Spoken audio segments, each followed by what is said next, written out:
Hello students, आज की ये हमारी वीडियो क्लास 4th के लिए है जिसमें हम पेज नंबर 43 कर रहे हैं। तो ध्यान से आपने समझना है और हमारे इस चैनल को सब्सक्राइब भी करना है।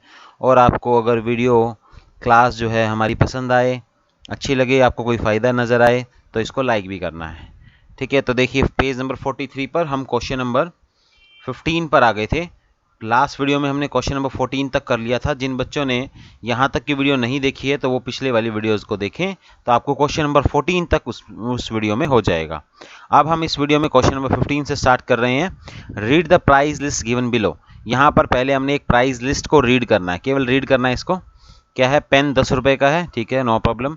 नोटबुक 20 रुपीज़ की है। पेंसिल पैकेट है वो 60 रुपीज़ का है। गम 35 और ज्योमेट्री बॉक्स 45। ये हमने रीडिंग कर ली है। उसके बाद उसने कहा रवि बॉट 6 नोटबुक।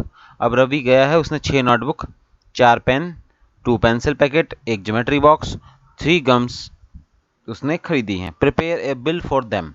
हमें इसका एक बिल प्रिपेयर करना है। तो देखिए बिल प्रिपेयर करने के लिए हमें फॉर्मेट जो है वो बना हुआ है।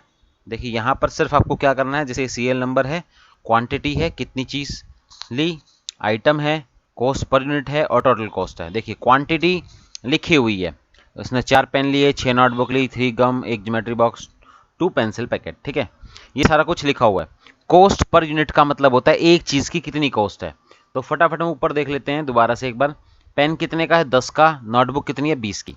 तो पेन के सामने लिख दिया मैंने 10 रुपये का एक है, और नोटबुक 20 रुपये की, तो नोटबुक के सामने लिख दिया मैंने 20 रुपये की एक है। ठीक है, उसके बाद गम है 35, गम 35, ज्योमेट्री बॉक्स 45। तो गम हो गया 35, ज्योमेट्री बॉक्स हो गया हमारा 45। पेंसिल पैकेट ऊपर है ₹60 का, तो पेंसिल पैकेट लिख लिया मैंने 60 का। देखिए मैं आपको दिखा देता हूँ, ये रहा हमारा पेंसिल पैकेट 60 रुपीज़ का। तो इस तरह से हमने ये सारा कुछ लिख लिया है। अब ये हमारा, ये तो हमने ऊपर से उतारा था। अब ये लाइन हमारी मेन है टोटल कॉस्ट। अब टोटल कॉस्ट को ध्यान से सुनना, कैसे निकाली जाती है। हमेशा कॉस्ट पर यूनिट को नंबर ऑफ आइटम से मल्टीप्लाई किया जाता है।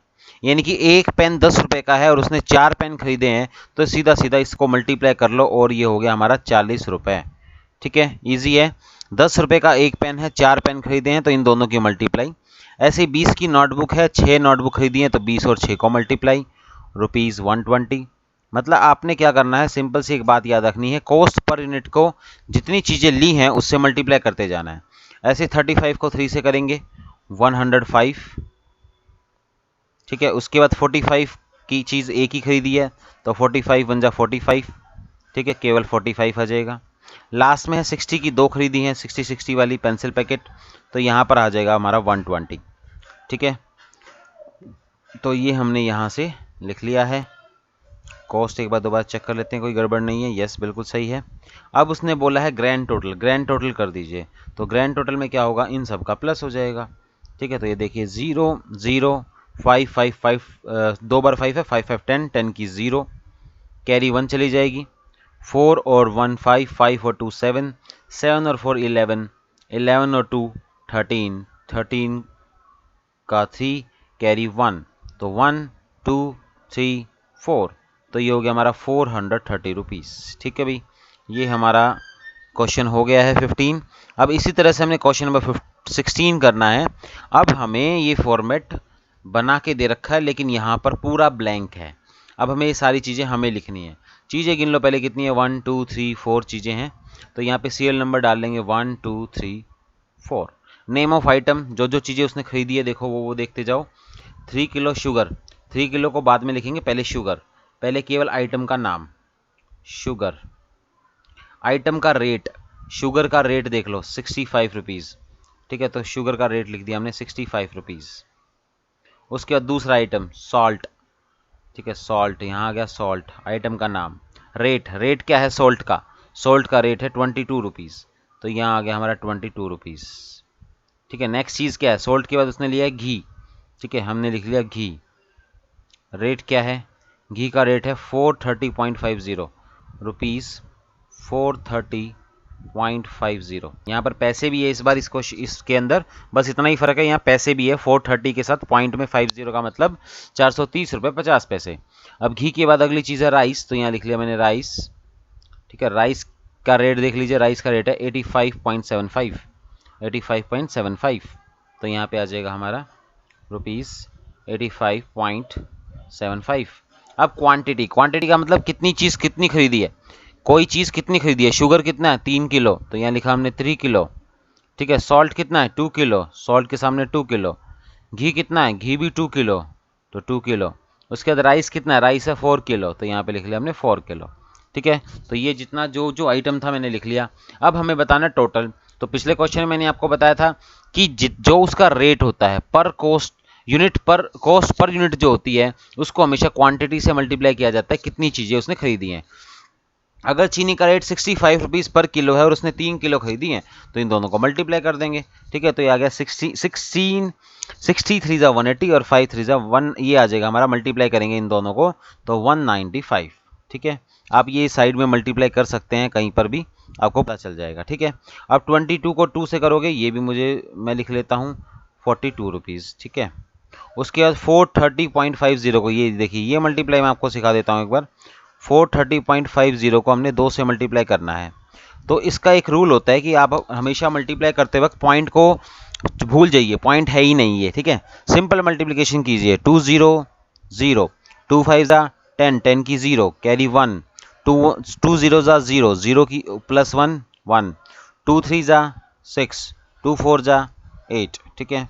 अब देखिए यहाँ 2 के बाद पॉइंट था पीछे से, तो यहाँ 2 के बाद पॉइंट लग जाएगा 461.00। और आपको मैंने पहले ही बताया हुआ है, पॉइंट के बाद 00 जो आ जाता है उसको हम हटा सकते हैं। तो यहाँ पर केवल और केवल क्या आ जाएगा 861.00। आप लगाएं ना लगाएं कोई फ़र्क नहीं पड़ता, ठीक है। उसके बाद अगला जो है वो है राइस।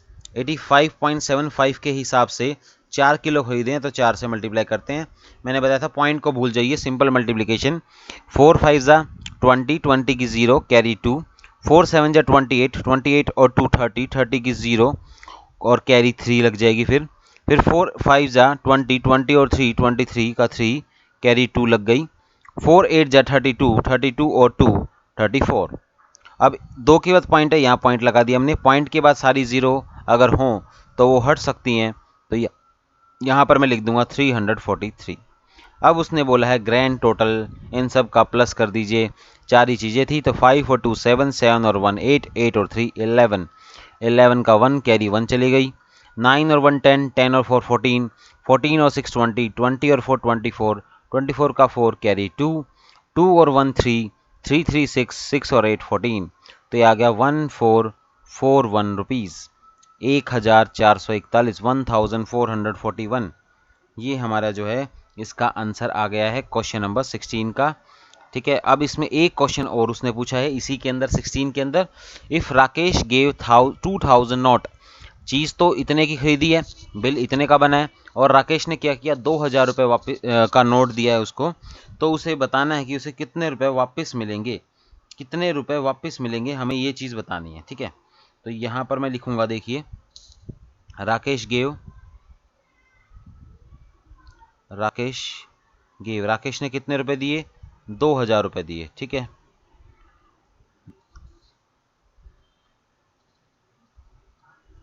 फिर लिखेंगे हम यहाँ पे अमाउंट ऑफ बिल, बिल का अमाउंट कितना है, तो बिल कितने का बना हुआ है 1441 का बना हुआ है। लास्ट में बताना है money did he get back, money he get back, तो उसे कितने रुपए वापस मिलेंगे, मनी ही गेट बैक, उसे कितने रुपए वापस मिलेंगे। तो बहुत इजी है, दोनों को हम माइनस कर देंगे, ठीक है। 2000 का नोट उसने दिया था, इतने रुपए का उसने सामान खरीदा है, तो कितने रुपए उसे वापस मिलेंगे, इनको माइनस करेंगे। अब 0 में से 1 जाएगा नहीं, ये कैरी लेगा, ये भी कैरी नहीं दे सकता, ये भी नहीं दे सकता, ये देगा, लेकिन ये डायरेक्ट कैरी नहीं देगा, पहले इसको देगा 10 होगा, फिर ये 9 होके इसको देगा, ये 10 होगा, फिर ये 9 होके इसको देगा। 10 में से 1 गए 9, 9 में से 4 गया 5, 9 में से 4 गया 5, और लास्ट में 1 में से 1 गया 0। तो ये हो गया हमारा 559 रुपीज़। तो इस तरह से हमने ये क्वेश्चन 15 और क्वेश्चन नंबर 16 कर लिए हैं। अब आगे हम वर्ड प्रॉब्लम्स को स्टार्ट करेंगे, लेकिन आज नहीं, अगले वीडियो में हम इसको स्टार्ट करेंगे। तो आई होप आपको यहाँ तक समझ में आ गया होगा। Thank you so much.